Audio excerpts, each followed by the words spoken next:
Subhanallah walhamdulillah wala ilaha illallah wallahu akbar.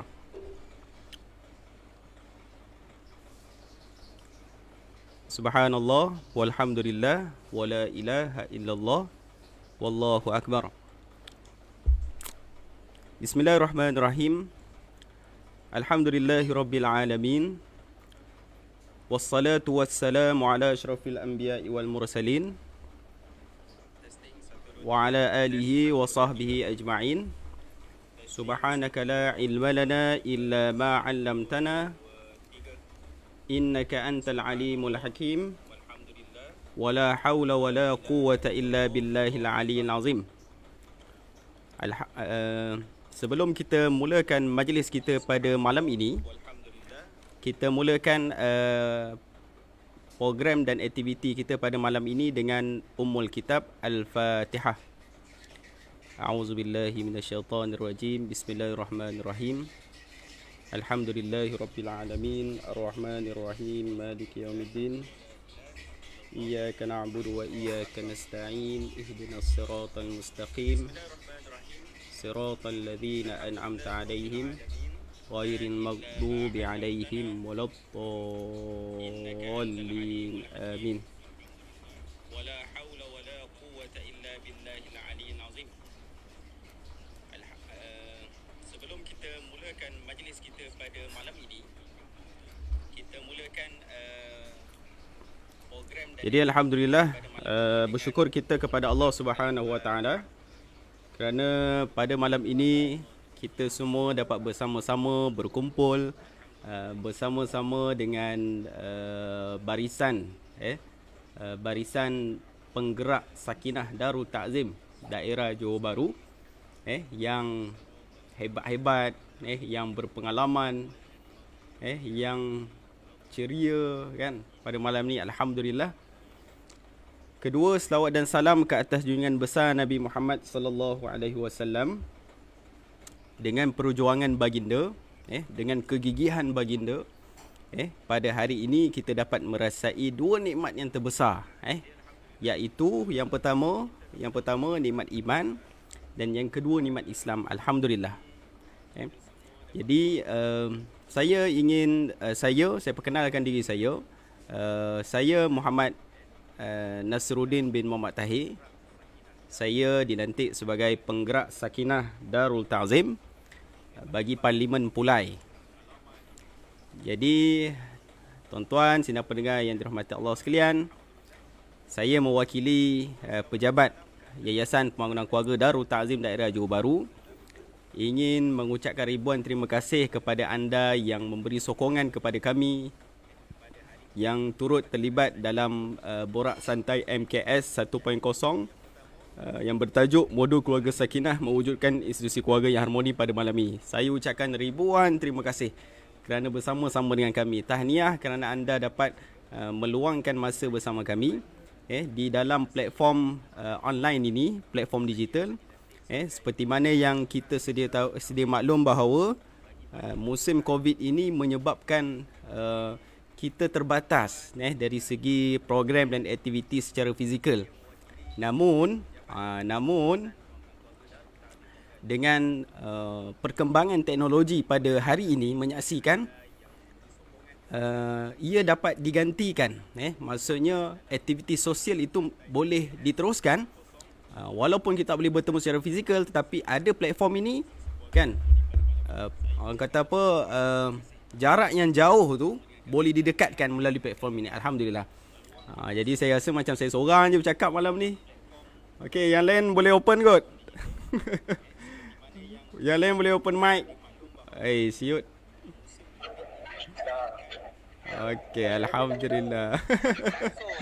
Patutlah semua diam je, kaku je.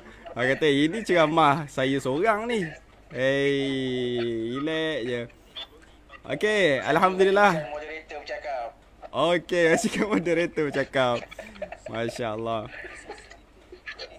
Okey, alhamdulillah. Okey, kita dah bersama-sama dengan tim kami, tim penggerak. Jadi sebelum kita pergi dengan lebih jauh, saya nak mungkin kita boleh ta'aruf kot sesama kita. Kita mulakan Abang Kacak yang berbaju kuning. Mungkin boleh pengenalan insya-Allah. Anak hormat orang tua, anak hormat orang tua. Usia emas dulu. Kita hormat panel pertama, kita bagi ustaz yang paling otai untuk perkenalkan diri dulu. Saya hormat ustaz. Silakan ustaz. Okey, alhamdulillah. Okey, Ustaz dia. insya-Allah. Okey. Okey Ustaz Rashid. Ustaz Rashid mic problem Ustaz. Ustaz Rashid mic problem tak dengar. Dengan lebih jauh, saya mungkin kita boleh taaruf kot sama kita. Tak dengar Ustaz. Afif, dengar suara Ustaz Rashid okey ke? Tak okey. Okey, tak apa. Ustaz Rashid selesaikan dulu mic. Biar siapa? Syari mungkin boleh mulakan dulu. Okey, insya-Allah boleh. Assalamualaikum warahmatullahi taala wabarakatuh. Bismillahirrahmanirrahim. Alhamdulillahirabbil alamin. Wassalatu wassalamu ala asyrafil anbiya'i wal mursalin wa ala alihi wa sahbihi ajma'in. Alhamdulillah wa syukurillah wa ni'matillah. Kita bersama-sama di dalam Borak Santai MKS 1.0. Alhamdulillah, sehingga ke saat ini alhamdulillah Allah permudah dan melancarkan segala perancangan kita. Mudah-mudahan memberi manfaat yang untuk ramai pada malam ini insya-Allah. Terutamanya khusus bagi mereka yang baru membina rumah tangga dan juga dia bersesuaian dengan topik pada malam ini. Jadi insya-Allah sebelum tu saya perkenalkan dulu diri saya. Nama saya Ustaz Haji Syarif bin Haji Syahdan, merupakan penggerak Sakinah Yayasan Pembangunan Keluarga Darul Ta'zim bagi Parlimen Johor Bahru. InsyaAllah saya di YPK ni dah masuk tahun ke-10 sebenarnya. Jadi orang kata dah agak lama dah di YPK ni. Jadi insyaAllah apa yang saya ada, sedikit ilmu yang ada hari ini, kita cuba berkongsi pada semua pendengar. Dan insyaAllah kalau ada soalan-soalan, insyaAllah kami cuba menjawab insyaAllah. Sekian saja. Itu saja. Okey, terima kasih Ustaz Syari. Okey, Ustaz Rashid dah boleh dah? Okey, percubaan 1 2. Cantik. Cun. Alhamdulillah. Oh, Ustaz punya baju. Okey, terus Ustaz. Assalamualaikum warahmatullahi wabarakatuh. Terima kasih Ustaz Nasiruddin, Ustaz Syari yang telah memberikan laluan hormatan pada saya, tapi gamaknya dia juga pasal cakap dulu. Dan kemudian Ustaz Nur Rafiq tak kurang hebatnya. Saya Haji Muhammad Nur Rashid bin Haji Muhammad Yassin, merupakan penggerak Sakinah bagi Parlimen Iskandar Puteri. Dan saya telah berkhidmat pada mula perkhidmatan saya tahun 2003. 2003 pada masa itu saya kira sampai hari ini, kalau sampai kepada tahun ini memasuki tahun yang ke-18 insya-Allah. Jadi itulah kenalan ringkas. Sementara itu untuk kita bagi laluan kepada Ustaz Rafi pula, dia sedang tunggu kita tu. Silakan. Okey, silakan Ustaz Afif. Assalamualaikum warahmatullahi wabarakatuh. Alhamdulillahirabbil wassalatu wassalamu ala asyrafil anbiya'i wal mursalin wa ala alihi washabihi ajmain. Yang dihormati Nasiruddin sebagai moderator dan Ustaz Syari, Haji Rashid, Ustaz Haji Rashid dan penonton yang di live ni. Dan saya perkenalkan diri dulu. Nama Muhammad Nur Afif bin Nur Azman. Memegang jawatan sebagai penggerak hospital Pemain. Bagi tahun ni tahun keempat lah saya dengan Yayasan Pembangunan Keluarga Darul Ta'zim. Tapi Haji dengan Haji Rashid paling lama lah. Banyakkan saya belajar daripada mereka berdua, insyaAllah. Mana yang kita boleh kongsikan malam ni, kita akan kongsikan, cuba. Dan kita akan bagi orang faham untuk bagi tahu tentang modul keluarga Sakinah, insyaAllah. InsyaAllah. Terima kasih. Sama-sama kongsikan. Ya. Okey. Ya, boleh. Okey, alhamdulillah. Okey, semua dah perkenalkan ni masing-masing. Tak apalah, saya ulang lagi sekali untuk perkenalkan diri saya. Saya Muhammad Nasiruddin bin Muhammad Tahir. Saya dilantik sebagai penggerak Sakinah Darul Ta'zim bagi Parlimen Pulai. Dan insya-Allah saya diberikan taklifat dan tanggungjawab untuk bersama-sama dengan tim penggerak Sakinah Johor Bahru untuk sama-sama kita mempopularkan, kita mempromosikan satu modul yang sangat baik saya kira di bawah Yayasan Pembangunan Keluarga Darul Ta'zim. Dan sebenarnya modul keluarga Darul Ta'zim, modul keluarga Sakinah ni sebenarnya sudah bertapak lama kan? Kan Ustaz Syarif?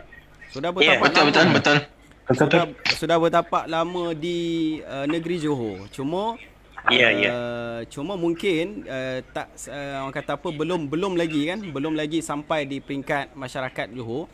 Walau bagaimanapun, di peringkat kami Yayasan Pembangunan Keluarga Darul Ta'zim daerah Johor Bahru, kita sentiasa committed dan kita sentiasa memikirkan apa inisiatif-inisiatif yang terbaru supaya modul keluarga Sakinah ni dia boleh mengakar kan, dia boleh mengakar umbi di masyarakat negeri Johor khususnya kan. Dan mungkin cerita pasal modul keluarga Sakinah ni mungkin siapa-siapa boleh share. Ustaz Syari mungkin boleh share sedikit berkaitan kita hormati yang tua juga. Bagi lalu Rashid dululah. Okeylah, kita bagi yang senior lah. Cuba cerita asal usul modul keluarga Sakinah ni macam mana? Apa pun. Ya. Okey, untuk makluman semua para penonton dan juga ahli panel, untuk makluman bahawa Yayasan Pembangunan Keluarga telah mula terbentuk pada, seingat saya, pada 20 Mei tahun 1997. Yang pada ketika itu dia masih lagi bawah Jabatan Agama Islam Negeri Johor.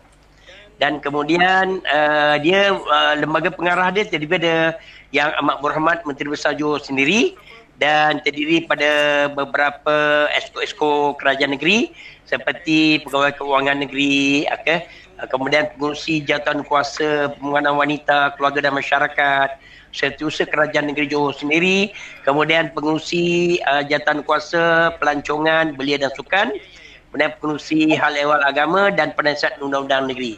Itu di antaranya lah. Dan sekarang ni kita berada di bawah, kita ada sejak tahun 2001 silap saya. Dan 2001 mula pada ketika tahun 97 sudah bermula, masih lagi bawah Jabatan Agama Islam Negeri. Kemudian awal tahun 2000 pada ketika itu mulalah diserahkan cadangan untuk melantik para penggerak Sakinah. Bila ada penggerak Sakinah, maksud itulah wujudnya Ketua Pegawai Eksekutif ataupun CEO di Yayasan Pembangunan Keluarga Darul Ta'zim ni. Dan di bawahnya adalah bahagian pembangunan, bahagian khidmat pengurusan, kemudian bahagian awal kanak-kanak dan remaja, dan dasar pendidikan lah. Itu di antaranya lah. Dan sekarang ni kita di bawah Johor Bahru, kita di bawah Johor Bahru, kita ada pegawai takbir kita, dan sekarang ni mulai pada sejak 2 tahun kebelakangan ni adanya penggerak Sakinah secara khusus yang menjaga parlimen, dan juga pegawai penggerak wanita yang menjaga don-don, dan juga penggerak hospital macam Ustaz Afif tadi lah, Afif, dan ada di Johor Bahru Ustaz Afif, dan ada seorang wanita lah, ada 2 orang wanita. Yang satunya Ustazah Nur Amalina, Liana Amalina, kemudian seorang lagi yang baru juga terlantik, iaitu Haja Zainab lah, yang lebih senior sebenarnya daripada diri saya sendiri. Itu secara ringkas lah.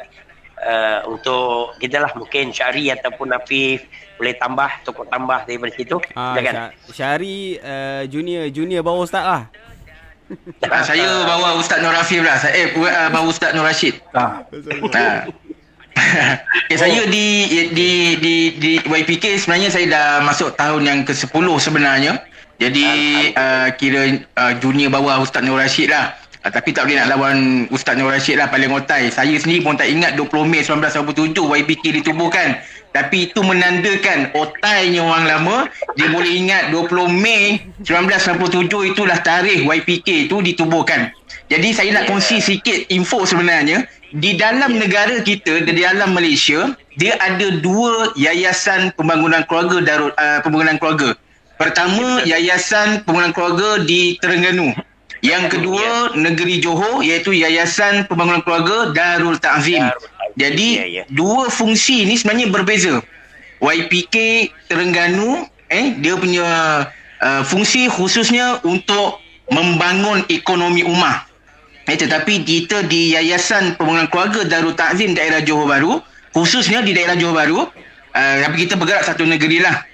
Khusus kita punya konteks kita ialah untuk membangunkan sebuah keluarga yang menggunakan sunnah itu sendiri di dalam kehidupan untuk membentuk sebuah keluarga yang sakinah, mawaddah warahmah. Jadi itulah sedikit berkenaan dengan YPK itu sendiri. Jadi jangan kita kata YPK ni hanya ada di Johor saja, tetapi dari segi konteks membangun keluarga itu sendiri dengan sunnah-sunnah Rasulullah, memang hanya di Johor sebenarnya yang ada modul keluarga sakinah. Ini yang point kita sebenarnya. Yang special lah kan. Di negeri lain tak ada.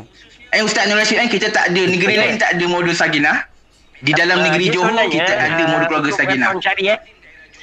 Untuk pengetahuan, secara bawah Jabatan Agama Islam ataupun bawah JAKIM ada pembangunan keluarga tu. Betul. Dia ada. Tetapi secara khusus bentuk dengan modul itu istimewanya negeri Johor. Betul. Dan saya ingat Betul. pada beberapa pada awal tahun 20-an kita banyak menyebarkannya ke bukan sekadar kepada masyarakat Johor dan negeri Johor, bahkan sampai ke luar negeri-negeri lain pun. Betul.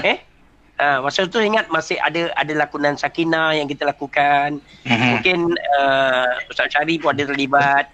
Saya ada terlibat juga, dan juga ada ceramah di Terengganu juga selama 4 hari untuk berkongsi berkenaan modul sakinah. Ya, sama. Kiranya modul keluarga sakinah ni sudah bertapak lama lah sebenarnya kan. Dah tapak lama dah. Dia punya akar dah cukup kuat dah sebenarnya. Umur sekarang dah ada lebih kurang dalam 24 tahun. Nasir. Ustaz Nasir, lebih kurang bila kita congakkan lebih kurang dalam 24 tahun lah tak? Lebih kurang 24 tahun. Lagi tua. Yang penting dia dah akil balil. Maksudnya saya lagi muda daripada MKS lah sebenarnya. Ustaz umur berapa Ustaz? Alamak. Ustaz Rashid dah keluar. Tak apa, nanti dia masuk balik insya-Allah. Tak apa, insya-Allah. InsyaAllah dia mungkin ada masalah internet kot. So mungkin ramai tertanya kan, kenapa tiba-tiba saya ni duduk dekat gelap-gelap ni ada lampu sebiji. Sebenarnya tadi duduk kat bilik, kemudian ada masalah internet kan, terpaksa cari bergegas sebab kita nak menjayakan program malam ni kan. Nak pastikan kelancaran program malam ni, terpaksa bergegas. Pusing. Akhirnya duduk memang betul-betul sebelah wifi ni. Memang duduk sebelah wifi ni. Tapi saya pun minta maaf kalau kalau tuan-tuan tengok saya ni gelap nak banding dengan Apip dengan Syarif cerah kan. Kita ni gelap. So tak apalah kan. Jauh merantau. Jauh merantau. Okay, so mungkin boleh kita tunjukkan MKS ni modul, tapi dia dalam bentuk apa? Dia ada dalam bentuk buku ataupun dalam bentuk apa? Mungkin Afif. Okay. Afif, kita sebelum ni kita ada dua buku. Sebelum ada satu tahun bila dah kira sebelum ni lah. Dia ada satu buku tapi dia satukan satu buku. Tapi ini kira modul yang lama. Modul yang lama kita dah tak pakai lah. Dan yang terbaru ni dia akan ada buat satu modul keluarga sakinah. Dia akan masukkan dalam tu banyak lah. Kita akan ada modul pertama, lepas tu ada modul kedua. Modul pertama tu dia akan masuk sikit lah. Kalau macam modul kedua ni dia masuk banyak tentang perkahwinan. Lepas tu modul ketiga tentang dapat anak macam mana. Modul keempat banyaklah terang tu. Nanti kita akan terangkan lagi lah tentang modul tu selepas ni. Sebab apa? Kita banyak slot lagi. Sebab 1.0 ni kita akan terangkan lah sikit demi sikit. Dan hari ni saya ada bawa buku yang ni je lah. Yang dua ni. Mungkin Ustaz Syadi dengan Haji Rashid ada yang terbaru. Yang buku yang terbaru tu saya pun bawa juga ni.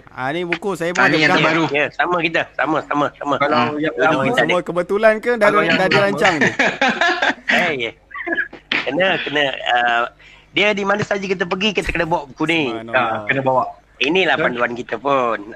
Betul. Kurang kalau orang tanya pasal MKS, semua panduannya dalam ni. Dan saya kira para penonton pun boleh mendapatkannya di di pejabat-pejabat Yayasan Pembangunan Keluarga daerah-daerah lah. daerah masing-masing ada boleh dapatkan buku ni. Mungkin insya-Allah nanti dia akan keluarkan edisi yang terbaru nanti insya-Allah. Masya-Allah, insya-Allah. InsyaAllah yang terbaru tu dalam orang kata Dalam kilang, dalam kilang. touch-up yang terakhir lah insya-Allah. Ya. Yeah, insya-Allah. InsyaAllah. So, alhamdulillah, kiranya saya rasa kita dah betul-betul dah kenal dengan MKS ni apa. Ada orang tanya, bicara santai, borak santai MKS. MKS ni short for apa? Kan? Singkatan kepada apa? Sebenarnya MKS ni singkatan kepada Modul Keluarga Sakinah. Modul Keluarga Sakinah.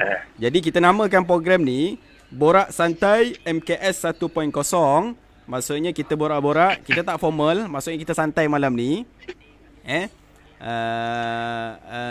Dan ini adalah siri yang pertama untuk orang kata apa, perbincangan kita, borak santai kita berkaitan dengan Modul Keluarga Sakinah ni. Dan sebenarnya dalam dan topik kita sebenarnya malam ni kita nak share dengan semua penonton Modul Sakinah ni mewujudkan institusi keluarga yang harmoni. Sebab macam tadi Ustaz Syari share dengan kita, Ustaz Rashid share dengan kita, Ustaz Afif share dengan kita kan. Banyak aktiviti-aktiviti ataupun program-program yang kita boleh apply daripada buku modul keluarga Sakinah tu dalam keluarga kita kan. Saya kira kalau orang kata apa, saya waktu mula-mula saya dapat saja buku MKS tu, waktu mula-mula saya dapat buku MKS tu, saya baca subhanallah, rasa macam wow, fantastic. Tak kahwin lagi. Saya rasa macam kita rasa macam nak kahwin lagi kan. So bahaya ni, live. Memang macam tu lah. Aku mula masuk yayasan, dia tanya juga apa modul keluarga Sakinah. Kita tak apa-apa, kita tak tahu apa dalam kandungan dia. Kita pun cakap, apa tu tak tahu. Modul-modul dia tanya, modul 3 apa, modul 2 cakap, ada ke? Sebab tak tahu. Tiba masuk dalam yayasan bangunan keluarga ni kita tahulah. Sebab apa, benda ni dia dah bukukan. Kita tahu lah situ ada program-program dia, ada modul-modul dia yang perlu kita buat. Lepas tu kita ikut sunnah Nabi SAW. Dia yang menarik sebenarnya dalam MKS ni, dia setiap modul tu dia sentuh setiap segmen umur tau. Betul tak? Bermula pada bayi, maksudnya sebelum nak kahwin kan, sebelum kahwin, kemudian dah berkahwin, kemudian persediaan untuk menerima cahaya mata, kemudian bagaimana nak menguruskan cahaya mata, nak menguruskan anak-anak sekitar umur 1 ke 7 tahun, kemudian 12 tahun remaja, alam dewasa, kemudian alam dewasa dia ada topik berkaitan dengan pengurusan kewangan kan, usia emas, kemudian perakhiran yang baik.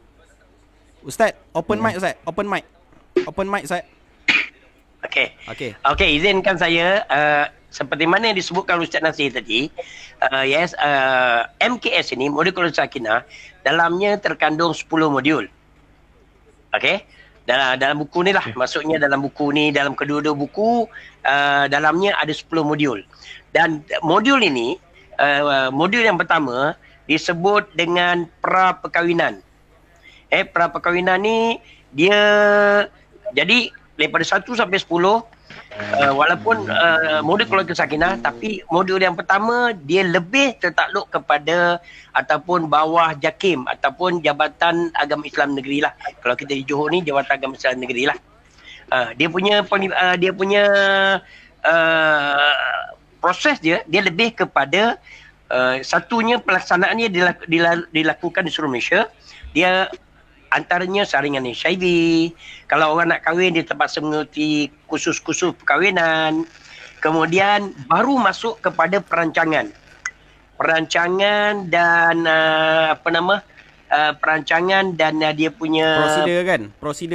Prosedur untuk dia masuk ke gerbang perkahwinan tersebut. Itu di antaranya lah. Seperti apa? Seperti pengisian borang, dia kena menetapkan jumpa dengan jurunikah, siapa yang bakal akan menikahkan dia, penetapan tarikh dan lain-lain lah, prosedur yang perlu. Itu di antaranya, itu bawah JAKIM lah.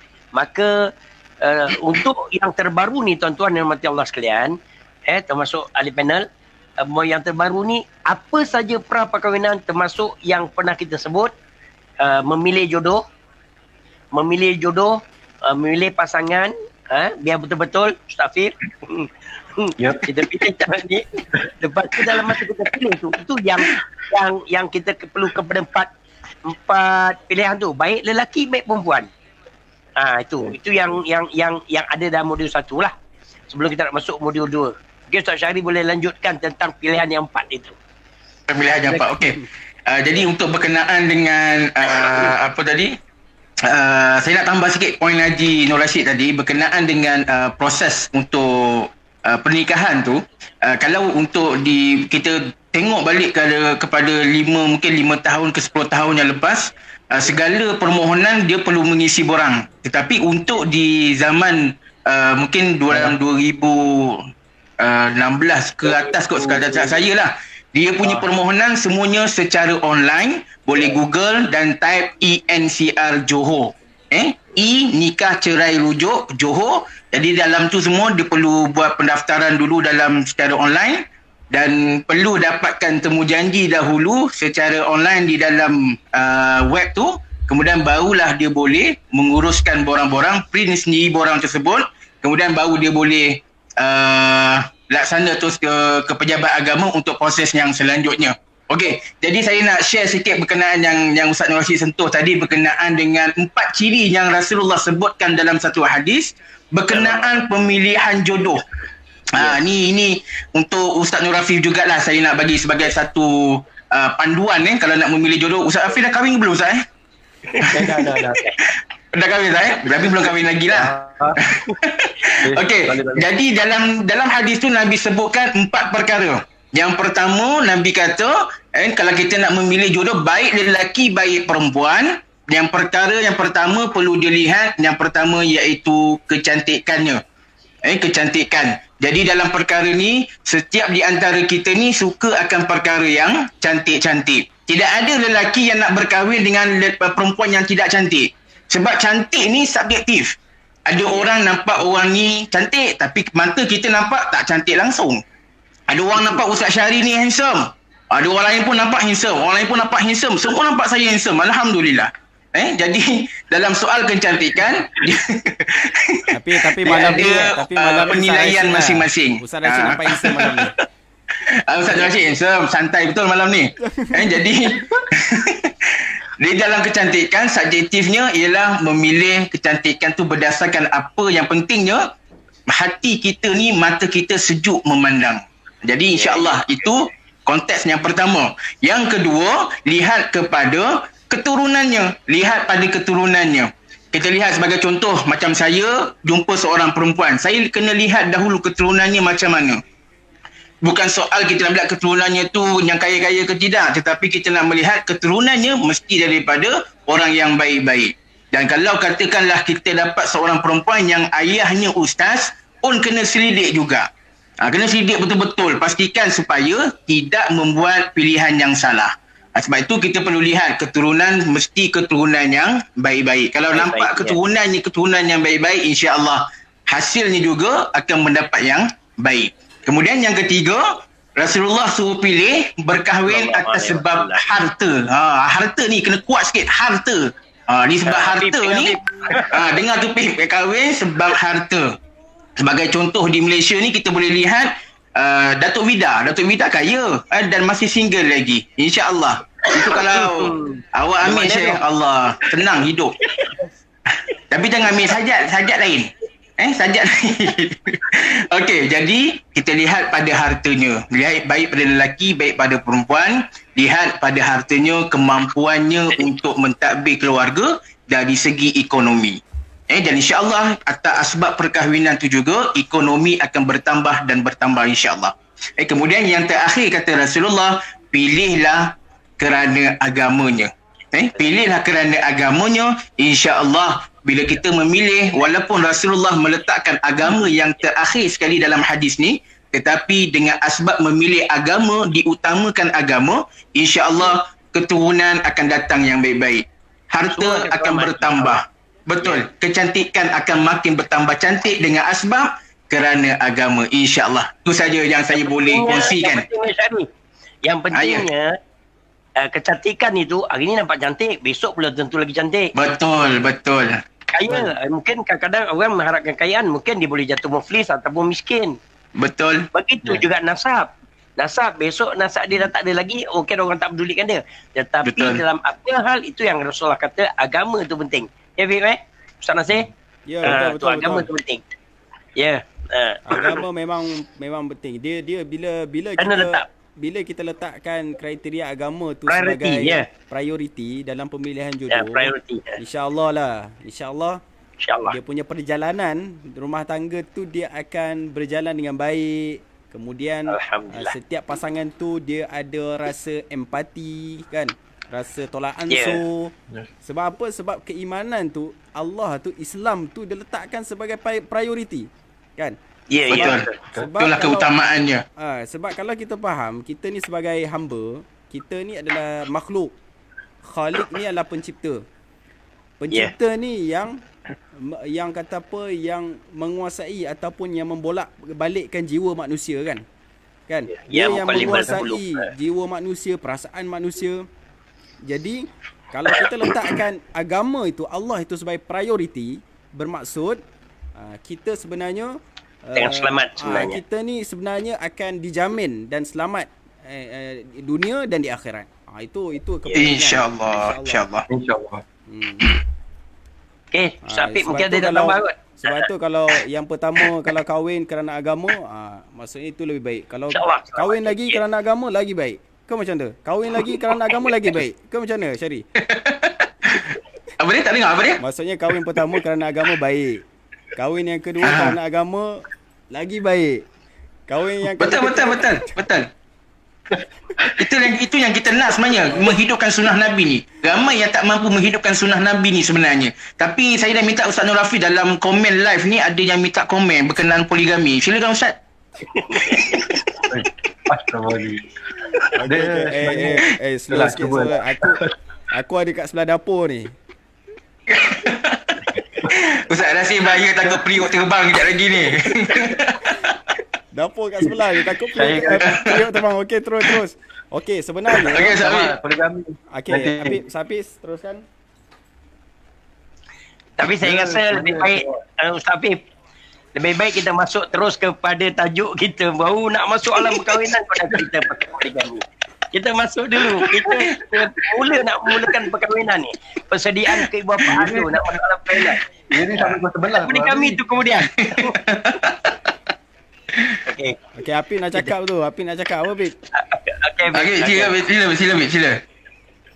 Tak apa, dalam poligami ni biar veteran lah yang orang lama yang jawab kan. Saya dah jawab tadi. Bukan apa, takut jawab nanti tak baik rumah. Tu dia tak baik. Tak buat tu benda tu pada yang pakar insya-Allah. Okey. Seterusnya sebenarnya sebelum kita kahwin, selain kita buat kita follow prosedur perkahwinan kan dekat jawatan agama, kemudian kita kena memilih jodoh yang baik. Bagaimana tip memilih jodoh yang baik? Yang paling penting sebenarnya dari segi perancangan kewangan. Betul tak, Ustaz? Betul. Dia itu yang sangat penting. Ya. Maksudnya bila kita nak merancang untuk berkahwin, maksudnya pastikan satu, kita ni dalam kondisi yang stabil. Kan? Yes. Kondisi yang stabil tu maksudnya apa? Kondisi yang stabil tu bermaksud sekurang-kurangnya sebelum kita kahwin, kita dah ada pekerjaan. Kan? Ya. Kalau mampu sebelum kita kahwin, ni khusus untuk lelaki lah kan. Untuk lelaki, sebelum kahwin pastikan kita dah ada kerja yang stabil, kemudian kita ada rumah sewa dan yang paling kita ada kereta. Kan? Itu sekurang-kurangnya. Ingat, Ya. Satu, hari ni kita hantaran yang kita nak pergi minang anak orang bukan percuma. Betul. Dan macam kata cerita Pirambi tu, apa nama tu dia kata, apakah dia magistrate, lawyer, orang pandang tu macam kata Ustaz Syari tadi. Dia keturunan apa, daripada nasab dia tak mana. Sikit sebanyak orang akan pilih kekayaan dia. Betul. Harta benda dia. Pasal kita akan tanggung anak orang. Betul. Si suami bakal untuk menanggung, akan mengambil alih kedua ibu bapa, mertua dia sebagai tanggungjawab ke atas anak tersebut. Itu kena fikir. Betul. tu. Itu kewangan tu sangat penting. Ya. Betul. Saya nak tambah sikit berkenaan dengan kewangan tadi. Sebab saya dah banyak kali bercakap benda ni kepada semua pasangan-pasangan yang nak berkahwin. So dalam perkara ni minta maaf. Okey, dalam perkara ni bila kita nak berkahwin, yang menjadi perkara yang penting sebenarnya ialah soal kewangan, macam Ustaz Nur Rashid kata tadi, bab hantaran. So dalam perkara ni kita buatlah satu majlis yang mengikut kemampuan kita. Betul, sebab hari ni banyak di antara kita yang sanggup buat loan dekat bank semata-mata untuk berkahwin. Ada orang yang selalunya lelaki lah, dia akan buat loan 30-40 ribu di bank, especially kalau yang kerja kerajaan lagi mudah buat loan sebenarnya. Kan? Jadi inilah antara perkara yang banyak di antara kita buat loan sebab nak kahwin. Saya ada kes, ada seorang tu kenalan saya, dia buat loan kahwin hampir 70,000. Allahu Akbar. Kemudian bila dah kahwin, dah ada anak seorang, tak habis lagi loan tu. Allah. Itu yang kita, Itu yang kita sedih, ya. Itu yang kita Dia bukan apa, sebab kalau daripada segi loan ni, dia bukan apa. Kalau kita buat banyak macam tu, takut selepas kahwin nanti dia akan mendatangkan masalah pada kita. Sebab tu kalau boleh kita buatlah mana yang kita mampu. Kalau kita rasa kita ada dalam 10,000, kita buat 10,000. Kita bukan apa, kita masyarakat kita ni, kita risau bila makcik dengan pakcik bawang berkata. Kita buat besar, dia berkata, kita buat kecil, dia berkata. Kita buat mana yang kita mampu je. Sebab tu kalau boleh kita... Sebab tu orang kata nak kahwin jimat, kahwin sekarang. Betul tak? Betul. Pusing PKP ya. Nak kahwin lagi sekarang. Jimat.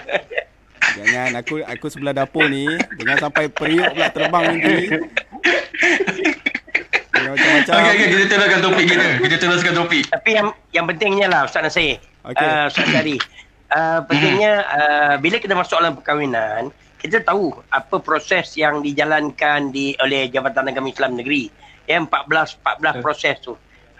Dalam buku model persalinan ni pernah disebutkan kenduri kendara yang dilakukan, kenduri keluarga, majlis akad nikah yang kita utamakan buat di masjid, kemudian adakan solat sunat taubat, lepas tu solat hajat supaya benda ni berjalan dengan baik, lepas tu sujud syukur selepas habis akad nikah ni. Tapi yang lebih penting, dia ada proses serah mas kahwin, kemudian majlis serah terima tanggungjawab, walimatul urus dan beberapa lagi lah, termasuk walimah dukhla, menjaga solat fardu, amalan berjamaah, tilawatul Quran, berdoa dan juga halaqah musabah. Tapi satu perkara Okey, satu perkara apa Ustaz? ada dengar? Alamak. Satu perkara yang kita ada lagi. Ada lagi. boleh nampak Boleh. Tangan Okey, Ustaz yang tengah pentingnya, Ustaz Wan, macam freeze yang lah. pentingnya seperti mana saya rasa saya pernah dengar Ustaz Syari, dia pernah cerita hal ni, iaitu aku terima nikah Polanah binti Polan. Jadi falsafah aku terima tu. Apip lah orang yang paling baru lepas. Orang yang baru lepas kahwin. Fresh. Aku terima nikah ni. Falyatafaddal. Falsafah terima tu. Itu yang penting tu. Dia dalam segi falsafah tu aku terima nikahnya, kadang-kadang orang tak faham. Kebanyakan orang ingat kita akad nikah, terimanya kita dah goncang tu, kita tak tahu apa yang kita perlu buat. Senang hati dah. Tapi sebenarnya dia persegi pertama dia senang hati, dia fikir benda lain. Tapi sebenarnya daripada segi arti lain, benda tu dia kena tengok. Kalau kita dah akad nikah, kita selepas kahwin tu kita kena fikir tanggungjawab ni automatik akan jadi tanggungjawab suami. Betul. Tengok ni, suami tengah borak-borak santai, tiba-tiba isteri datang bagi air. Bukannya bagi air, Masya Allah. bagi karipap lagi. Ini maksud falsafah. Ini maksud falsafah Orang duduk perkahwinan sebelah ni. dapur kan. Ini maksud falsafah perkahwinan. Itu falsafah dia. Sebab tu kalau nasib baik tak sampai periuk dengan periuk pinggan ke apa kan. Sampai karipap kat depan mata ni. Alhamdulillah. Allah. COD sikit, COD. Tu daripada Baik, di antaranya lah, saya nak masukkan satu ni. Bila masuk dalam perkahwinan, seorang tu dia kena bersedia juga selain daripada kewangan dengan mentaliti. persediaan mental lah. Mental bahawa dia sekarang ni bila masuk alam perkahwinan, dia bertanggungjawab macam kata Ustaz Fir tadi, aku terima nikah bukan sekadar terima nikah, tapi dia menerima tanggungjawab yang selama ni bebanan tanggungjawab tu atas mak ayah dia, khususnya bapa dia. Sekarang ni kita tolong ambil alih penjagaan, keselamatan, perbelanjaan, keuangan dan sebagainya lah. Tapi yang paling penting lah di antaranya mungkin kita dapat kongsi lah mungkin Ustaz Nasir ke Ustaz Syari ke tentang persediaan mental tu sangat penting. Dulu bujang, sekarang dah kahwin. Apa Ustaz? Pasal dulu apa lain, Ustaz? sekarang Fundamental? kata- Fundamental? Ya, persediaan mental tu. Oh. Yalah, dulu bujang. Persediaan Sekarang dah Ustaz. kahwin. Persediaan saya, Ya. mental Afif. Yalah kita tahu Mental tapi pakar. Dia Saya persediaan, Syekh Afif Afif. yang mental. Betul, Bib? Ya. Ada apa? Nak di-sharekan tentang alam bujang. Ya, betul. Dia kadang-kadang ada orang dia dah kahwin tu, tapi dia lupa dia ada isteri kat rumah. Betul. Kadang-kadang dia masih lagi duduk bersama-sama dengan kawan. Kawan tu siap kata, alah tak rock lah awak, tak tahulah awak dah kahwin. Sedangkan kawan-kawan ni masih bujang lagi. Jadi kawan-kawan duk tarik dia untuk seolah-olah nak bersama-sama alam bujang dia. Itu yang masalah dia tu. Proses tu yang sangat penting Dan dia. sekarang ni, Ya. sekarang dia dah ada slogan baru. Kita yang beli beras. Itu yang susah sikit. Okay guys, jom kita tengok jap komen-komen. Kita tengok komen-komen Okay. yang ada dekat Okay. kita punya bicara. Kita tengok daripada atas. Boleh. Kita tengok daripada Puan Suciati daripada Puan Suciati Azim. Ni penggerak wanita Don apa Dia penggerak wanita JB kan? Pemas. Dia Debbie. kata alhamdulillah Pemas. perkongsian ilmu yang baik. Kemudian Liana Amalina, dia buat ikon gelak aje, tak tahu apa function dia. Dia marah tu topik poligami tadi. Okey, Liana Amalina ni pun penggerak Hospital Darul Takzim untuk makluman. Dia bersama dengan Pip, dia berganding. Kemudian Muhammad Faizat ni dia ni student UUM. Saya yang belajar dengan dia macam mana nak buat streaming untuk malam ni. Alhamdulillah. Salah satu Alhamdulillah. saya kira Faizat ni guru saya lah, walaupun dia satu batch dengan adik saya di UUM. Saya belajar dengan dia macam mana kita nak bangunkan borak santai pada malam ni. Alhamdulillah, kita ucapkan terima kasih kepada Terima kasih. Dapat faham. Alhamdulillah. Terima kasih. Taib. Okey, seterusnya daripada Puan Norish Murad. Alhamdulillah. Dia Oh, Nori masuk Alamak. Dia kata Buat masuk. Amboy ustaz-ustaz semua keluar topik dah tu, cerita pasal poligami. Siapa yang buka cerita? Afi buka tadi ni. Okey, seterusnya daripada Siti Haryati Arifin. Ila handsome Ustaz Syari. Masya-Allah. Betul ke tu? Yalah. Baru nampak ke? Kalau Memang- cantik, memang kalau ada cantik tu kat subjektif. orang ke? Kalau cantik tu subjektif, handsome pun subjektif. Betul tak? Okey. Cemburu ni. Okey dah. Alhamdulillah setakat ni kita punya borak santai hampir 16 orang yang view. Alhamdulillah. Terima kasih semua yang sedang view. Alhamdulillah. Okey, insya-Allah ada kesempatan ni, kita masih ada masa lagi, ada berapa topik yang kita nak kongsi lagi.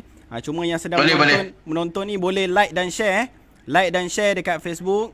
Like dan share di Facebook anda supaya kita boleh mempopularkan, boleh mempromosikan lagi kita punya modul Keluarga Sakinah Yayasan Pembangunan Keluarga Darul Takzim.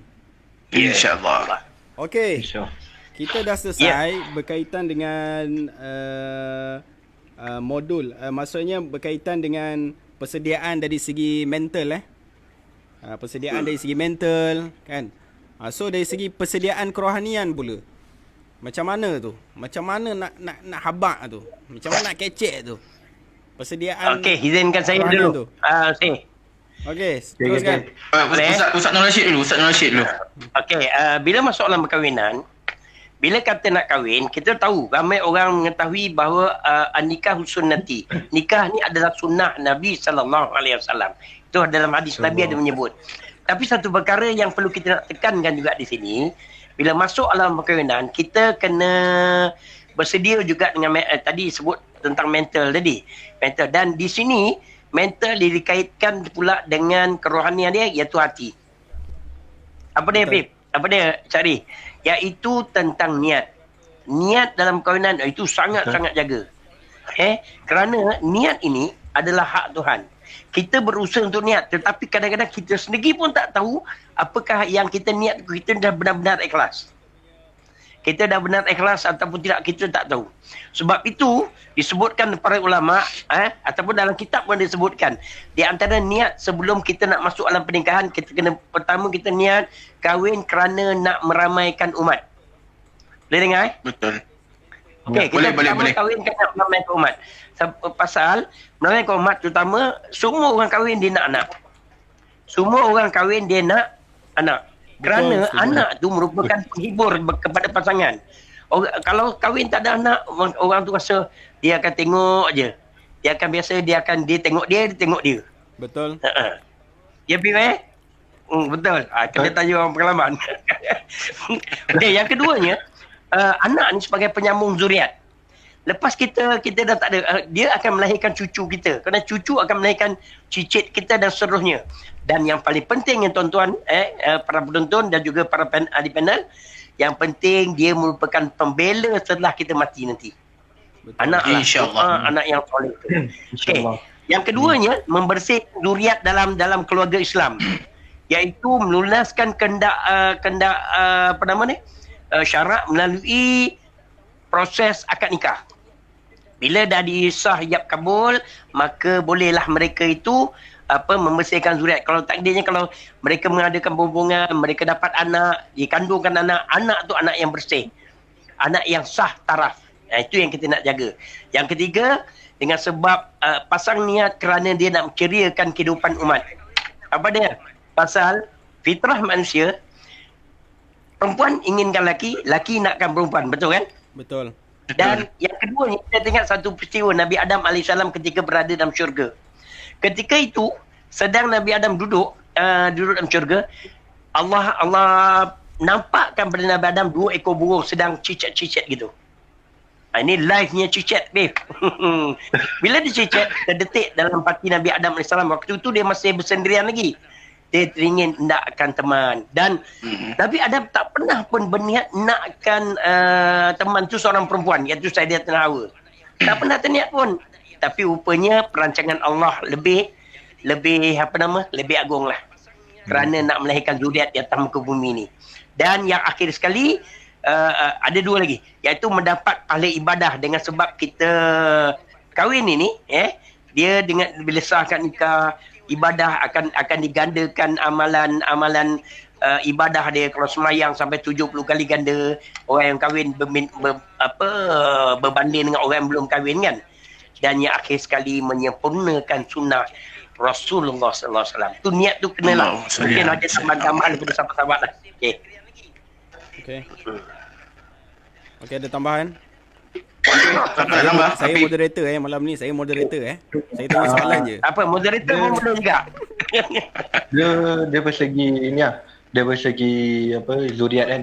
Kalau macam kebanyakan orang ada yang setengah keluarga, kadang-kadang dia belum dapat zuriat. Tapi dia dalam hati dia kena niat dalam hati, cakap dalam hati, ya Allah, jangan salahkan takdir Allah bagi macam ni. Sebab apa? Kadang Allah nak bagi anak ni lambat sebab Allah nak tengok kita punya amalan kita, nak tengok kita punya sedekah kita. Dari satu kesabaran kita. Dari satu pun itu macam itu pun saya ada bincang dengan Syahri pasal benda ni. Syahri pun cakap benda ni bukan apa, Allah nak bagi, dia tengok pada masa. Kalau kita bersedia, Allah akan bagi. Tapi kalau kita tak bersedia, Allah lagi maha tahu benda tu. Dari satu, benda ni kita kena tengok juga. Kalau bukan apa, kebanyakan kita kalau kita belum dapat anak, kita kena rasa kita bersyukur. Sebab apa? Allah nak bagi kita rehat. Sebab apa? Kadang-kadang orang yang ada anak 5 ke 6 ke 7 ke, kadang-kadang masa tu dia akan bercerai. Kadang ada yang tak boleh nak uruskan anak. Sebab apa? Benda tu masa dia. Sebab tu kadang-kadang bukan apa, benda ni kita kena tengok. Kalau kita rasa bukan apa, kadang-kadang lelaki ni dia tak sensitif sangat. Kalau orang tanya bila nak dapat anak dia tak sensitif. Tapi bila perempuan kalau orang tanya dia bersegi bila nak dapat anak ni, lagi time raya. Time raya ni bila makcik bawang dia duduk satu meja, dia akan cakap bila nak dapat anak. Itu masa itulah dia bersegi tu. Ni buang besar buang kecil ni. Kita yang dekat luar. Buang besar. Dia berapa je daripada segi Bawang goreng. Kalau boleh kita cubalah perlahan-lahan tu je. Betul. Tapi apa pun satu perkara lah. Ingat Nabi Zakaria pernah berdoa. Rabbi la tadarni fardan wa anta khairul warithin. Wahai Tuhan, jangan kau biar aku ni bersendirian kerana kau adalah sebaik-baik pewaris. Ketika itu Nabi Zakaria umur 120 tahun tau. Betul. Sedangkan isteri saya Nabi Zakaria ni Sayyidatina Asya. Dia usia pun dah menjangkau lebih daripada 80, masuk 50 90 tahun dan dah umur dah lanjut. Mandul lagi. Bayangkan, tapi kalau Allah nak berilah kata Ustaz Fib tadi, kalau Allah nak beri insya-Allah Fib. Jangan takut Fib. Pasal baru ni saya ada mencukurkan ada seorang bayi lah. Dua lah. Satu mak ayah dia setelah menunggu 10 tahun. 10 tahun, lepas 10 tahun boleh dapat anak. Betul. Tapi yang lagi hebat lagi, dia lepas 16 tahun. Saya cukurkan sendiri baby tu, tapi memang saya tengok pasangan ni memang loving couple lah. Memang sangat-sangat penyayang, sayangkan anak-anak. Dan saya tanya, apa petua yang dia pakai selama ni? Dia kata, dia pegang kepada petua Nabi Zakaria. Apa dia? Nabi Zakaria ni, dia ambil kan, dia ada anak angkat. Dan waktu tu dia memelihara Sayyidatina Maryam. Sayyidatina Maryam, betul. Dia anak angkat, menyayangi anak angkat, dia pelihara macam anak dia sendiri. Rupanya, yang sahabat kita yang 16 tahun tak dapat anak tadi, dia ambil. Dia pinjam anak abang dia, anak kakak dia pelihara dalam rumah dia. Ujung minggu je lah, ujung minggu dia ambil. Dan kemudian, sampai masa tu ya Allah kurniakan rezeki, dia juga dapat anak. Wallahualam. Betul. Dia bila kita cerita tentang zuriat ni kan, betul, saya setuju dengan apa yang Ustaz Hafiz sebut kan. Dia kata Allah ni dia akan kurniakan sesuatu pada kita sesuai dengan masa dan waktu dia. Memang saya setuju. Ya. Bila kita sudah Allah tengok kita ni dah bersedia dari segi kewangan, maksudnya semua dah lengkap, dah cukup, baru Allah kurniakan zuriat. Apa Nasir? Kena tanya gak? Dah usaha belum? Itu topik itu penting. Dah usaha belum? Usaha ni macam-macam usaha nak kena usaha. Ya, banyak usaha. Doa lain. Doa lain, hajat yang lain. Ya, itu faham lah. Cuma sebenarnya kita kalau lihat sejarah-sejarah para anbiya kan, mereka ni dah melalui fasa-fasa yang sangat menguji mereka. Khusus dalam bab zuriat ni. Kan? Contoh kita boleh ambil kisah Nabi yang lain, contohnya kisah Nabi Ibrahim dan Nabi Ismail kan. Bagaimana Nabi Ibrahim ni tunggu bukan main lama dia nak tunggu nak dapatkan zuriat. Kan? Akhirnya Allah kurniakan zuriat kepadanya. Kemudian bila Nabi Ismail tu dah besar, dalam satu tempoh Allah perintahkan supaya untuk apa sembelih untuk sembelih anaknya. Kadang bila fikir tu, bila kita baca macam mana perasaan tu, dah lah tunggu lama, kemudian dapat anak, kemudian bila dapat anak diperintahkan supaya untuk sembelih. Tapi Nabi Ibrahim ni dia seorang nabi yang sangat kata apa, Nabi Ibrahim ni Nabi Ulul Azmi kan? Ya. Kan? Betul. Nabi termasuk Ulul Azmi. Dia Nabi Ulul Azmi ni maksudnya dia mempunyai nabi yang mempunyai kesabaran tahap ujian yang tertinggi. Kesabaran yang tinggi, tahap ujian yang tinggi. Jadi tu yang pada siapa yang masih lagi belum memiliki zuriat, yang masih lagi belum memiliki anak, teruskan usaha, teruskan berdoa. Kadang-kala bila kita down, kita rasa kecewa, kita ingat balik bagaimana perjuangan Nabi Ibrahim AS ketika dia menantikan zuriat tu bagaimana. Saya bila sebut Nasir sebut tentang Nabi yang Ulul Azmi tadi. Saya teringat kepada ada seorang penceramah lah. Siapa nama tu? Ustaz Mahdi Jol. Dia kata apa? Ingat pada perkataan mak-ma'an. Ma'an. Mim, hamzah, mim, ainun. Apa benda tu? Mak-ma'an. Mak-ma'an ni, Kalau salah baca dia jadi Mak Muin. Bukan Mak Muin. Dia Maman. Jadi apa dia Maman? Maman tu, ranking 5 Nabi yang sifat ulul azmi. Apa dia? Mim yang pertama tu ialah Muhammad Rasulullah sallallahu alaihi wasallam. Yang kedua, Hamzah tu ialah mewakili Ibrahim. Yang ketiga, mim yang ketiga Musa. Nabi Musa alaihissalam. Yang keempatnya Nabi Isa. Ain tu Isa. Dan yang kelimanya Nabi Nuh. Ini betul untuk mengingatkan seperti masa formula untuk mengingatkan. Dia sifil dia. Yang pertama Muhammad, yang kedua Ibrahim, yang ketiga Musa, yang keempat Isa dan yang kelimanya Nabi Nuh alaihissalam. Wallahu alam. Itu pendapat dah. Okey, seterusnya kita dah pergi pada persediaan mental. Kemudian kita pergi tadi persediaan apa tadi? Kita bincang berkaitan Kerohanian. dengan persediaan kerohanian dan last sekali persediaan pengetahuan. Ustaz. Persediaan ilmu pengetahuan. Siapa nak buka topik? Kita tengok persediaan pengetahuan. Saya sebelum masuk untuk pengetahuan, saya sebenarnya saya nak bagi penekanan lebih sikit pada kerohanian sebenarnya, sebab ada banyak perkara yang kita buat sebenarnya dalam program kerohanian ni sebenarnya. Dia sebenarnya ada 14 dalam modul ni, dia ada 14 item sebenarnya.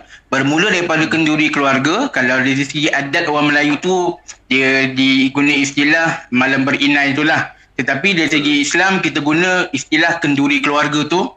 Kemudian majlis akad nikah di masjid, kita tuntut untuk buat nikah di masjid, tetapi dengan keadaan COVID hari ni kita buat pernikahan di pejabat agama lah. Kemudian solat sunat taubat, solat sunat hajat dan sujud syukur. Ni sujud syukur ni antara benda yang selalu pengantin terlepas pandang sebenarnya. Dia tidak ada penyediaan ilmu yang mencukupi.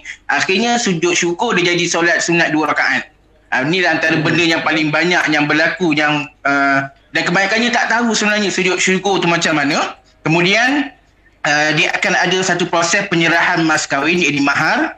Kemudian majlis penyerahan dan penerimaan. Yang inilah yang dinamakan proses pernikahan sakinah yang dibuat oleh secara lakonan oleh YPK. Inilah antara perkara yang kita buat di dalam lakonan, bagaimana bila selesai daripada pernikahan itu ada penyerahan tanggungjawab daripada ayah kepada pengantin lelaki, daripada mak kepada anak perempuan. So dalam keadaan inilah yang akan berlaku perkara-perkara yang mana akan lebih memahamkan kedua-dua pihak ini akan tanggungjawab masing-masing selepas pernikahan. So inilah antara konteks kenapa kita laksanakan pernikahan sakinah. Khususnya pernikahan sakinah ini memang dilaksanakan di dalam negeri Johor.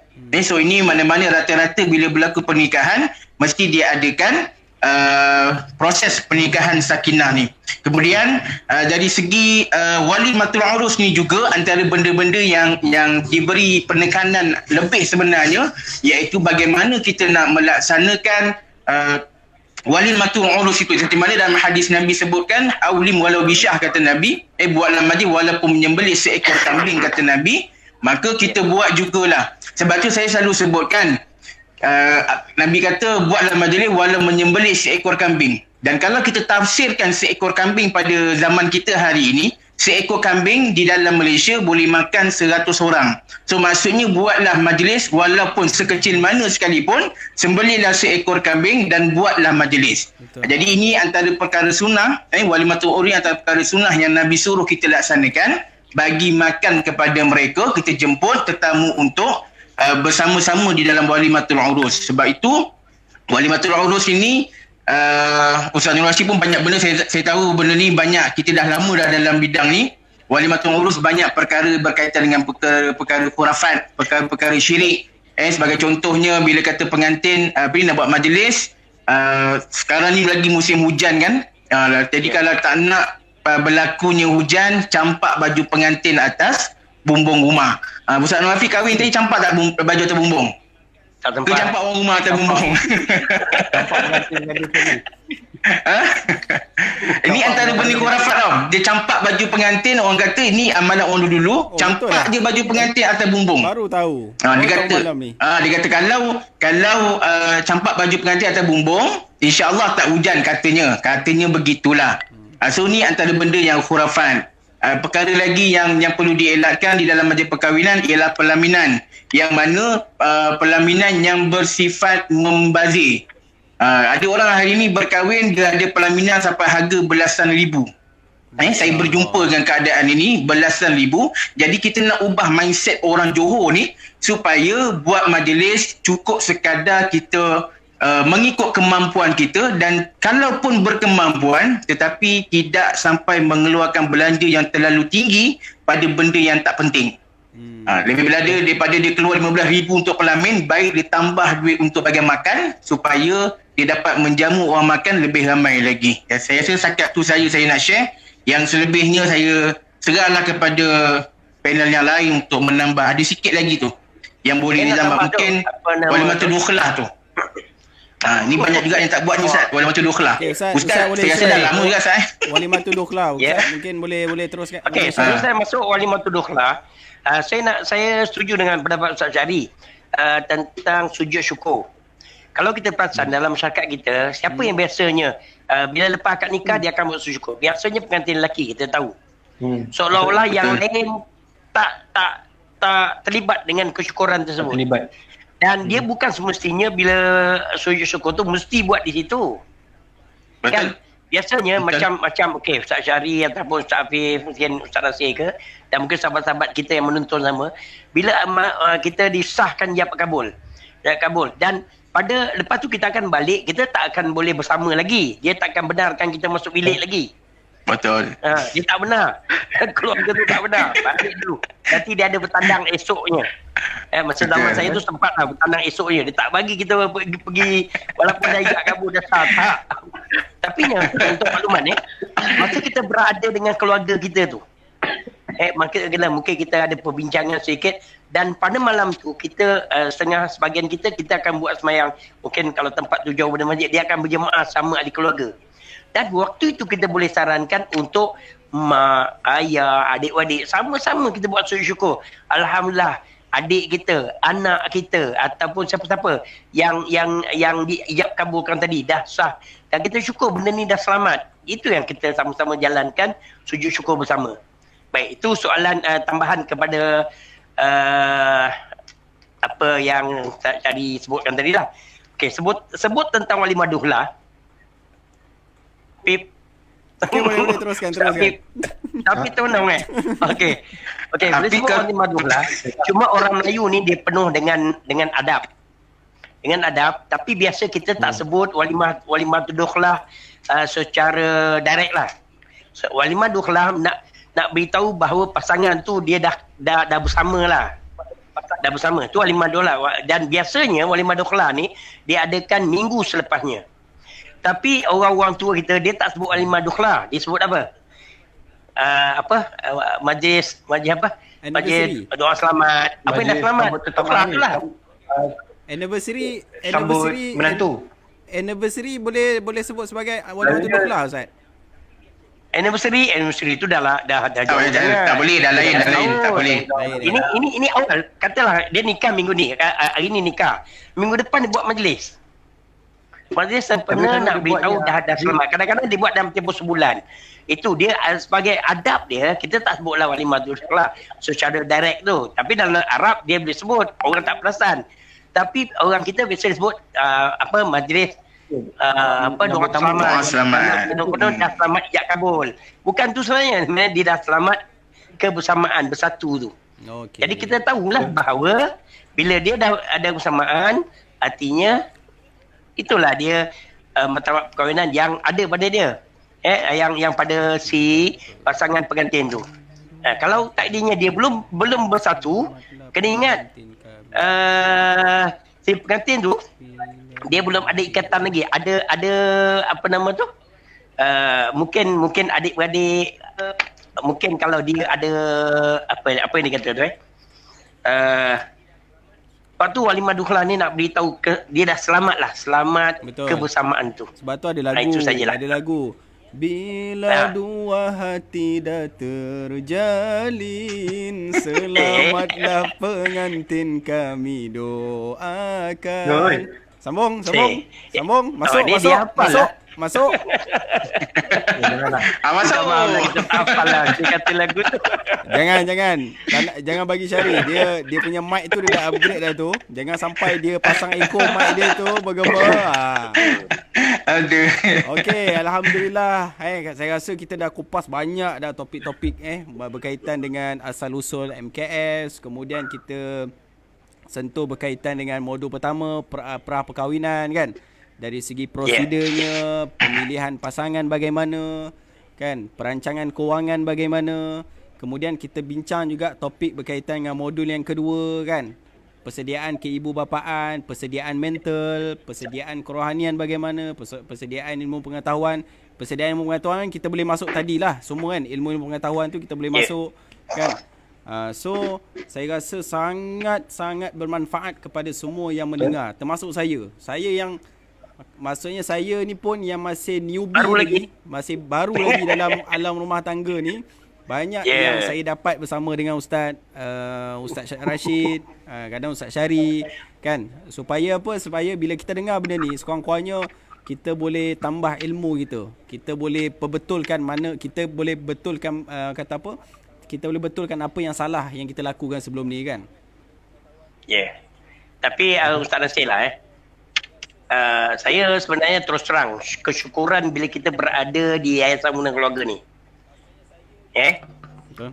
Contohnya, boleh dengar? Betul dengar. Okey, keuntungan kita berada di Yayasan Mudah Keluarga ni nampak macam kita nak menyampaikan modul. Sebenarnya yang pertama sekali modul ni yang kita nak sampai lah untuk diri kita. Betul. Saya sangat bersyukur sangat bila benda ni kita nak suluh untuk diri kita sebenarnya. Betul. Dengan sebab tu bagaimana nak lahirkan kasih sayang, macam mana nak buat pendekatan ini semua. Sebenarnya kita lebih Ustaz Afif kita lebih tujukan diri kita. Betul. Sebelum kita nak sampai penerangan. Bila benda ni dapat kita hayati, baru mudah kita sampaikan. Betul. Baru mudah kita nak kongsikan dengan orang lain. Sebab tu ada satu istilah dia sebut ada orang kata nak berdakwah ni kan, nak sampaikan benda yang baik ni kena tunggu sempurna dulu. Kena tunggu baik. Aku ni dah lah tak baik. Sosial sosial ni perlu. Maksudnya kata apa, tak jaga batasan pergaulan kan dan sebagainya. Aku ni tak layak. Kena jaga. Aku tak layak nak sampaikan pesan-pesan. Jadi saya teringat ada satu kata-kata. Saya tak ingat kata-kata ni daripada saya tak pasti, tapi dia punya istilah dia islahu nafsak wad'u ghairak. Maksudnya kita islah diri kita. Islahu nafsak, islahlah, betulkanlah diri kita. Wad'u ghairak. Maksudnya pada masa yang sama kita islah diri kita, kita sampaikan pada orang lain. Ajak orang lain sama buat kebaikan. Kalau kita jadi formula dia kalau kita nak tunggu formula yang Ustaz Nasir cakap tu kejap. Okey. Formula yang Ustaz cakap tu maksudnya dalam masa kita nak membetulkan diri kita, betul. Kita share dengan orang lain. Dan mudah-mudahan bila kita share orang lain, nampak macam kita menasihati orang lain. Sebenarnya kita menasihati diri kita sendiri. Betul. Dan formula tu yang banyak kita pakai lah. Guru saya dulu pun mengajarkan begitu. Wallahualam. Silakan Ustaz Nasir. Mungkin kita boleh terus ke kesimpulan. Kita nak buat kita terus ke floor yang terakhir kita. Kesimpulan. Kita bagi pulang pada Ustaz Afif dulu boleh? Ustaz Afif dulu, okey. Sian dia. Kesimpulan. Diam je tadi tu. Okey. Kesimpulan dia tu lah, kita cubalah. Sebab apa, macam saya sendiri, saya pun baru juga kan, baru berkahwin. Kita pun tahu lah, dulu sebelum berkahwin ni kita tahu kita ni banyak yang enjoy, lepas tu banyak keluar malam, banyak perkara kita buat. Tapi selepas kita dah kahwin ni, kita tahu apa batas-batas kita tahu apa yang perlu kita buat, kita kena dekatkan dengan Allah. Sebab apa, jaga hubungan dengan Allah tu, Allah akan jaga hubungan dengan kita. Sebab tu kalau boleh, dari segi apa pun dalam perkahwinan ni, kita kena balik pada Allah SWT. Sebab apa, Allah ni yang jaga hati-hati kita. Sebab tu bukan apa, syaitan ni kalau dia tahu kita dah kahwin, syaitan ni akan cocok supaya apa, kita ni cerai berai. Sebab tu nasihat saya untuk yang melihat ni dan untuk diri saya juga, kita kalau boleh kita kawal lah. Daripada segi kita marah, kita dengan isteri kita marah, kita cuba untuk apa, kita jadi api ke, kalau dia jadi api kita jadi air. Jangan kita duduk jadi api. Kalau kita duduk jadi api, duduk susah. Sebab tu kalau boleh seorang buat apa, sebab kebanyakan orang cakap lelaki ni susah nak turun ego dia. Sebab tu kalau boleh kita bukan apa nak cakap lelaki ke perempuan ke sama je. Kita dua-dua kena turunkan ego kita. Sebab kita bukan takut dengan isteri, kan? Isteri yang menakutkan kita. Betul. Kita bukan takut dengan isteri yang menakutkan. Isteri menakutkan kita. Kadang-kadang kita pakai slogan kita beli beras pun dia ada cakap bising kat belakang. Habis selama ni aku masak beras semua, basuh baju tak ada pun bising. Tu yang susah. Sebab tu kalau boleh benda ni kita share. Kita kalau ada silap, pasangan kita silap, kita maafkan. Kalau kita buat silap, dia pun maafkan juga. Itu je. Tu ada nak jawab sikit. Ustaz Syari dan Ustaz Nasir. Untuk makluman, kita beruntung pasal Ustaz Nur Afif, dia masuk yayasan dan dia menikah setelah dia berada dalam yayasan. Masya Allah. Betul. Faham tak? Jadi Jangan bukan perasan tak perasan. Saya pun sama masuk YPK. Saya nikah bila saya masuk YPK tau. Ya. Lepas saya lupa dengan awak. Ya. Sama-sama. Cuman tu yang sebab sikit sebanyak dapatlah dipraktiskan benda tu dalam pernikahan kita lah. Okey, insya-Allah. Sebab kebanyakan sebelum ni saya pergi ceramah, orang cakap Ustaz ni bawa keluarga sakinah tapi tak kahwin. Lepas tu sekarang bila dah kahwin, dia pula nak tanya macam tu. Itu yang susah.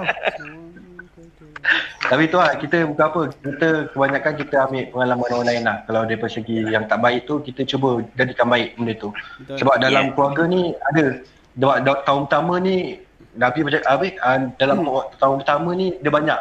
Dia punya cabaran. Kita punya cabaran. Nanti dah tahun kedua baru dia slow sikit. Sebab tu dari segi apa pun kita jangan dengar orang lain kata. Yang penting kita faham pasangan kita faham kita, insya-Allah benda tu akan jadi bahagia selama-lamanya, insya-Allah. Tapi sebelum kahwin, Ustaz Apip dah bersedia kan dengan modul-modul persediaan perkahwinan, persediaan kehidupan kan? Jadi dah bersedia pun tak ada masalah lah. Okey, betul. Okey, terima kasih. Okey, seterusnya saya pula kesimpulan. Syari, silakan. Ustaz Syari lah, sebab saya yang mula tadi, saya akan menutup tadi. Ya, dia tutup lah.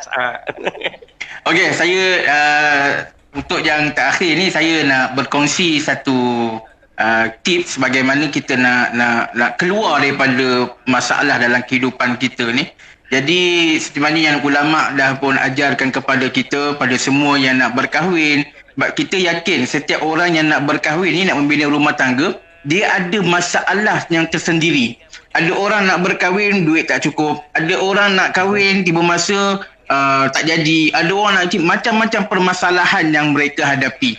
Jadi di dalam modul keluarga sakinah ni juga dimasukkan juga satu kolom, iaitu bagaimana kita nak membuat satu amal supaya Allah bantu kita secara tiba-tiba. So dengan ini kita kena memperbanyakkan istighfar.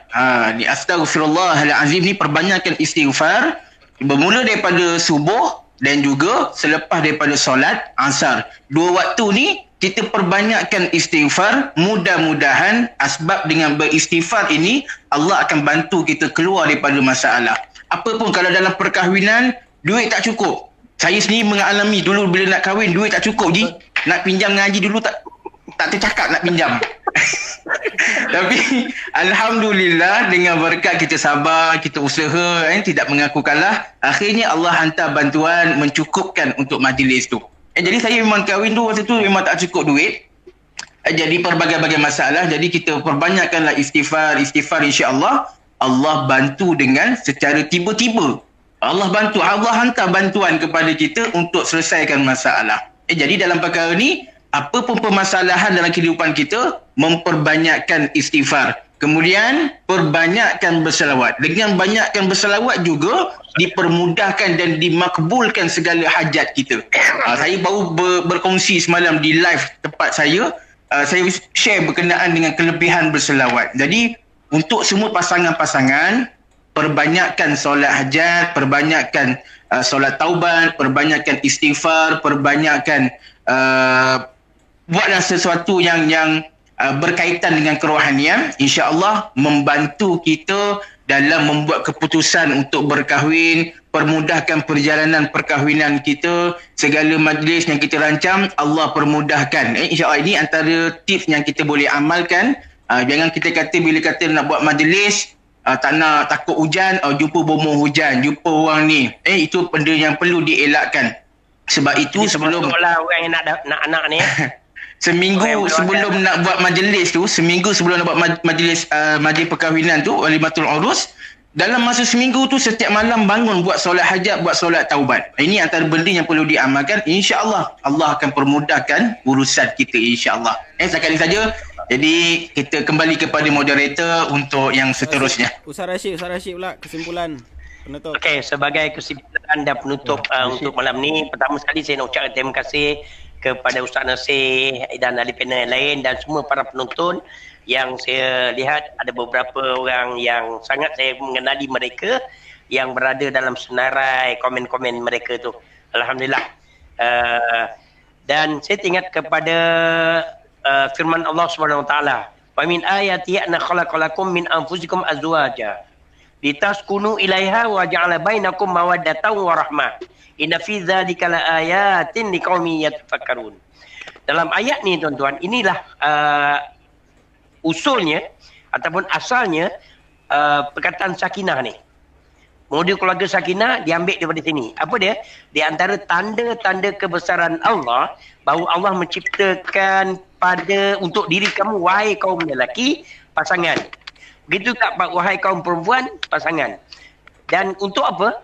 Untuk litaskunu ilaiha. Daripada taskunu ilaiha itulah datang perkataan sakinah. Supaya kita boleh keteraman, ketenangan. Wa ja'ala bainakum mawaddatan wa rahmah. Mawaddah maksudnya apa? Dia mencetuskan kasih sayang, wa rahmah dan juga belas kasihan antara pasangan. Ketahuilah, inna fi dzalika laayatin liqaumin yatafakkarun. Dalamnya ada laayatin, tanda-tanda kebesaran. Para ulama tafsir mengatakan ayatin ni dengan 3 perkara. Mungkin tuan-tuan boleh simpanlah 3 perkara ni. Apa dia ayatin, tanda-tanda kebesaran Allah? Pertama, tanda kebesaran Allah, apa saja yang turunkan bentuk wahyu.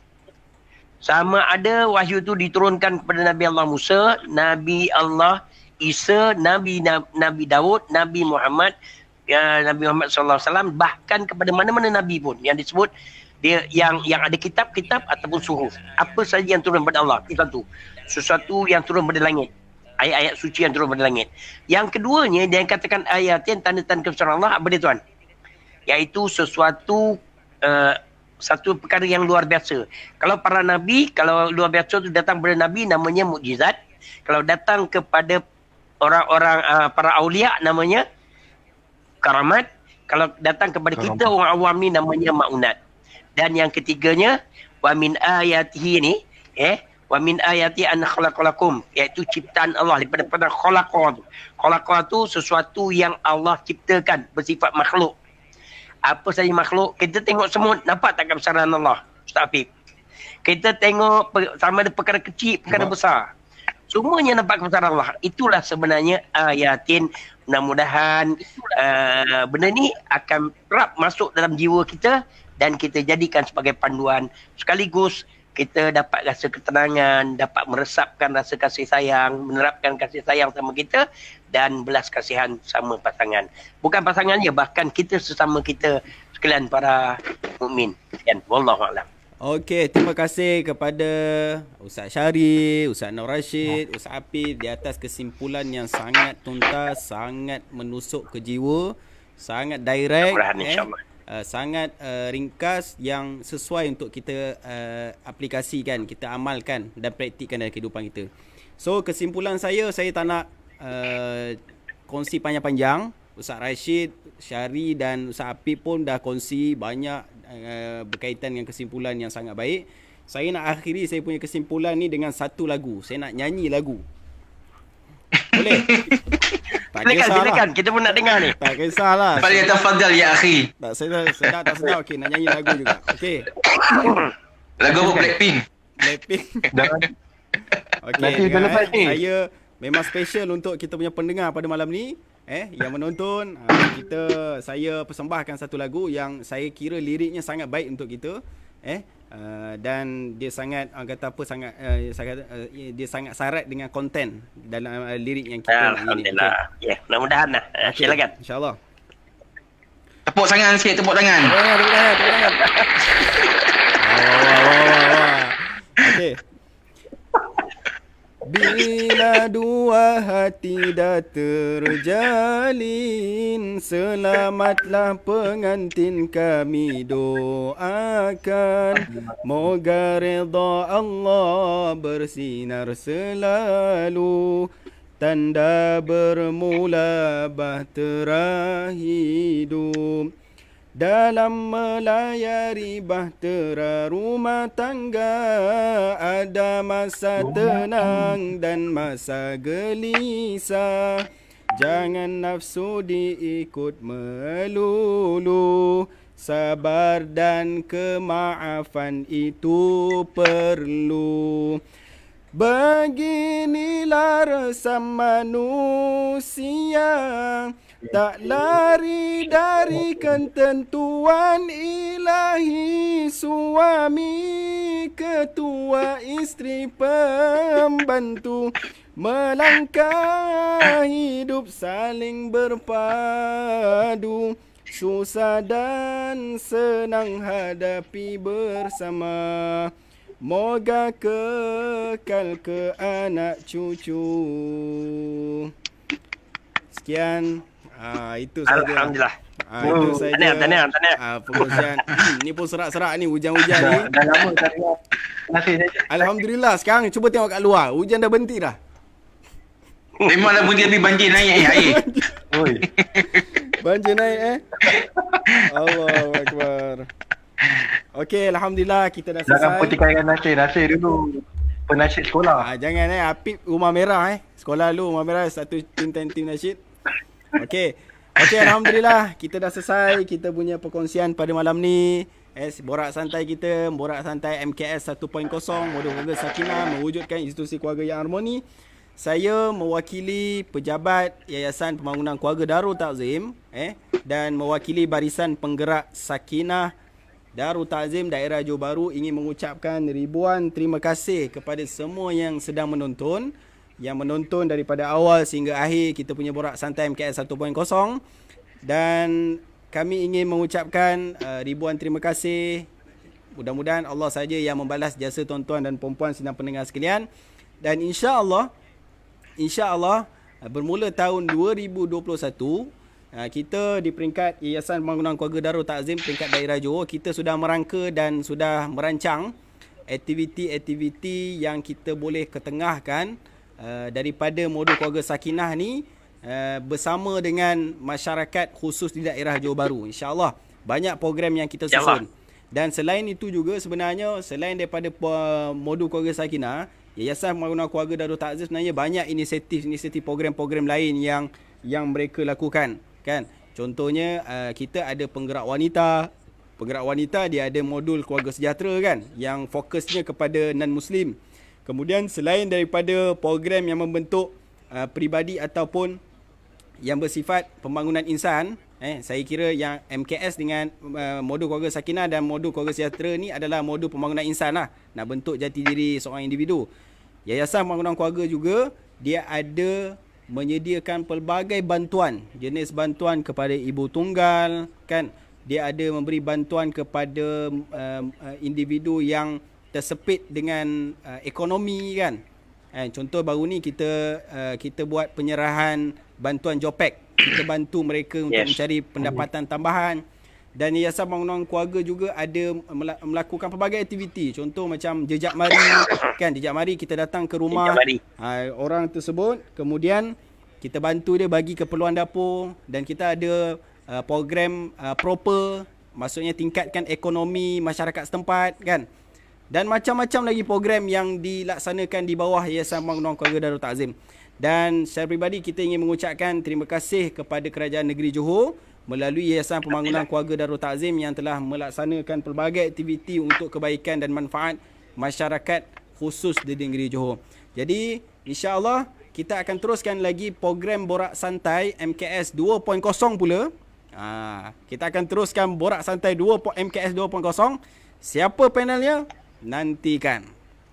Nantikan panelnya siapa, dan kita akan jemput panel-panel yang sangat hebat dan sangat berpengalaman di negeri Johor ni untuk berkongsi dengan anda semua. Jadi tuan-tuan, sidang pendengar yang dirahmati Allah sekalian, dan yang terakhir, jangan lupa untuk like dan share kita punya page page Facebook YPKDT Johor Bahru / Yayasan Pembangunan Keluarga Darul Takzim yang sekejap saya nak buka dia punya page. Ni tuan-tuan. Tuan-tuan tengok page ni. Ini adalah yayasan page kita yang ada logo ni, Yayasan Pembangunan Keluarga Darul Takzim YPKDT Johor Bahru. Jangan lupa share, like, dan insya-Allah kita akan sentiasa update kita punya aktiviti dan pelbagai program untuk anda. Dan satu lagi, ini adalah page untuk daerah Johor Bahru, dan ada lagi satu lagi page, iaitu page untuk HQ yang induk punya Yayasan Pembangunan Keluarga Darul Takzim. Dekat situ ada pelbagai aktiviti, pelbagai inisiatif daripada HQ, daripada Yayasan Pembangunan Keluarga Darul Takzim di peringkat pusat. Pelbagai aktiviti dan inisiatif yang disediakan. Jadi like dan share page tersebut, dan insya-Allah mudah-mudahan ia akan membantu anda semua meneruskan kehidupan. Jadi insya-Allah itu saja daripada kita pada malam ini. Terima kasih. Sekian, kita rasa tak ada apa-apa lagi. Tak ada apa-apa lagi. Tak ada. Tak ada apa-apa InsyaAllah kita akan bertemu. Dan last kali boleh Lagu lagi, nyanyi lagi. Kita tunjuk buku Keluarga Sakinah. Okey, kita tunjuk buku Keluarga Sakinah sekejap. Tunjuk buku Keluarga Sakinah. Ini buku Keluarga Sakinah, dan insya-Allah kita akan terus mengupas buku Keluarga Sakinah ni dalam setiap program-program yang akan datang. Jadi insya-Allah saksikan pada masa yang akan datang. Jadi itu saja daripada saya. Tak ada apa-apa. Jika tak ada apa-apa, kita tangguhkan kita punya pertemuan pada malam ini dengan tasbih kafarah dan suratul As. Subhanallah bihamdika asyhadu an la ilaha illa anta astaghfiruka wa atubu ilaik. Bismillahirrahmanirrahim. Wal 'asr innal insana lafi khusr illa alladhina amanu wa 'amilus solihat wa tawasaw bil haqqi wa tawasaw bis sabr. Terima kasih. Okey, alhamdulillah, terima kasih kepada semua. InsyaAllah kita bertemu pada Borak Santai MKS 2.0 dengan tajuk yang lebih menarik dan lebih santai. InsyaAllah. Lepas ni santai kat mana lepas ni? Lepas ni kita santai dekat mana? Mamak kita buat kat mamak lepas ni. Kita buat kat mamak lepas ni. Boleh pakai wifi mamak. Okey, terima kasih. Assalamualaikum. Bye. Waalaikumsalam warahmatullahi. Okey, bye semua. Waalaikumsalam. Assalamualaikum warahmatullahi.